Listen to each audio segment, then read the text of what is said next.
Friends, we have learned more about the photoelectric effect. Today we start the first chapter of the quantum physics. It's particle properties of the wave, a BSc third year. So we learn more about the photoelectric effect till now from 12th class, but now we discuss the photoelectric effect in another way to satisfy the particle properties of the waves or particle nature of the light. So first of all we see the definition. When UV light is strike on a metal plate in a vacuum, it emits the electrons. These electrons are called photoelectrons.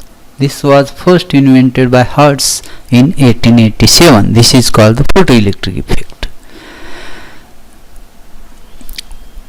The experimental arrangement to study the photoelectric effect was shown in figure. This is the evacuated glass tube in which two electrodes are there. This is the cathode and this is the anode.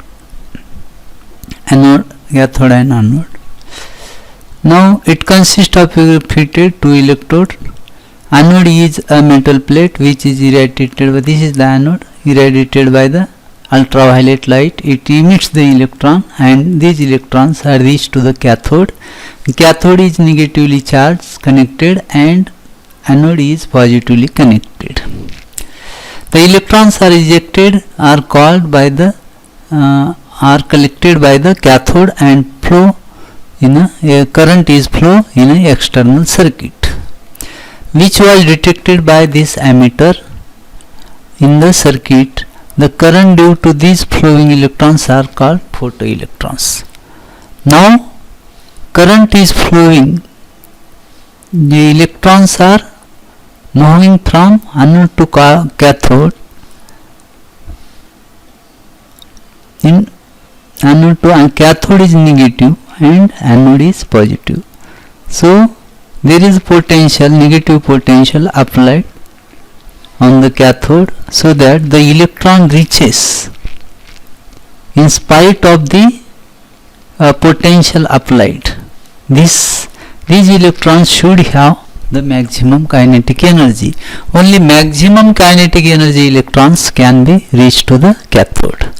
Now we explain the photoelectric effect using wave theory of light and particle nature of light. So firstly we explain the wave theory of light here.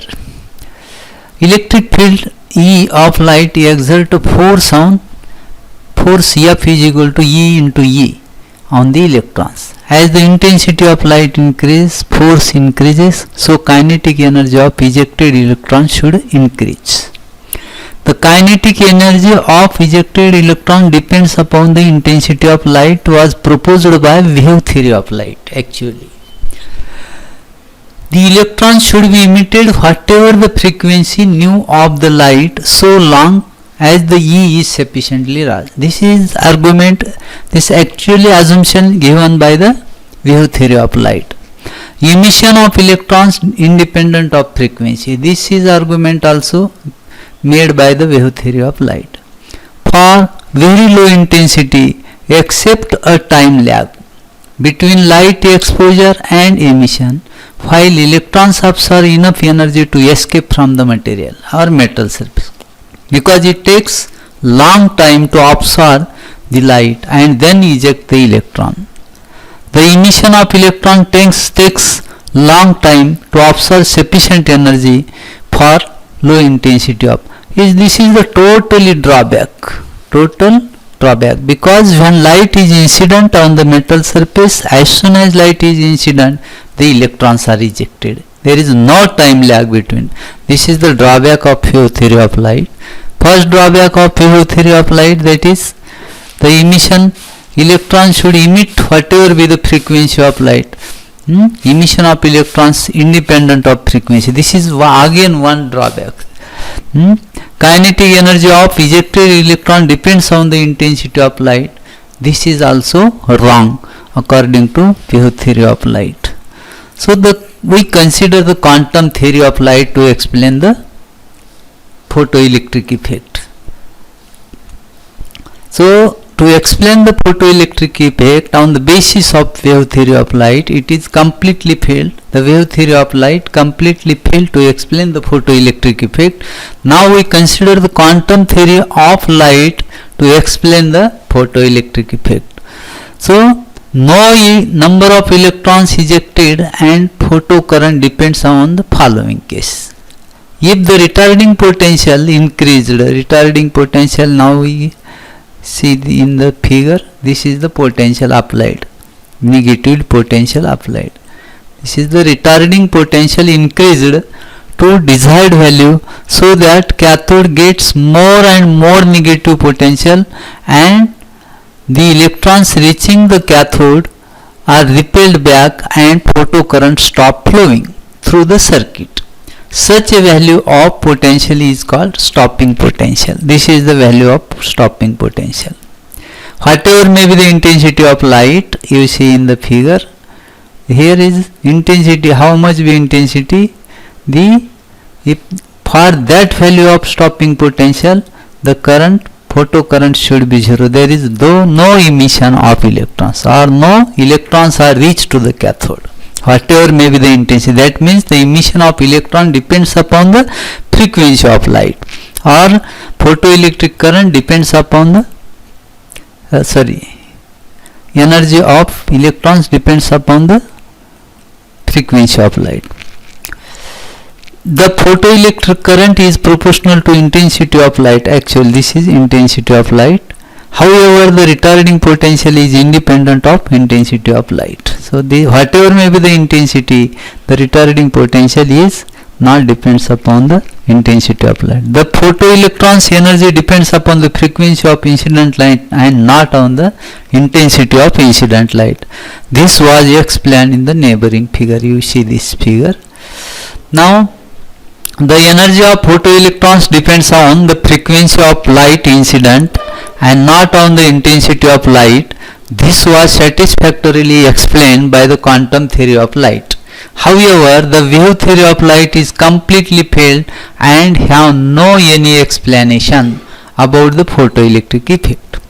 So at the frequency below certain minimum characteristic frequency of certain metals, no photoelectrons are emitted. This frequency is called threshold frequency. Above threshold frequency, the energy of photoelectrons increases from 0 to certain maximum values. This maximum energy linearly increases with increase in frequency as shown in this figure. These characteristics are explained on the basis of quantum theory of light only. The relation between maximum kinetic energy of photoelectrons and frequency is explained by the equation T maximum is equal to H into nu minus nu 0, where or T maximum H nu minus H nu 0, where nu 0 is the threshold frequency below which no photoelectrons are emitted, where H is equal to 6.63 into 10 raised to minus 34 joule second. This is the photoelectric effect explained by on the basis of quantum theory of light or particle nature of light and not on the basis of wave theory of light. So photoelectric effect is completely failed. The wave theory of light is completely failed to explain the photoelectric effect. So photoelectric effect is the phenomena of particle nature of light is light. So thank you friends.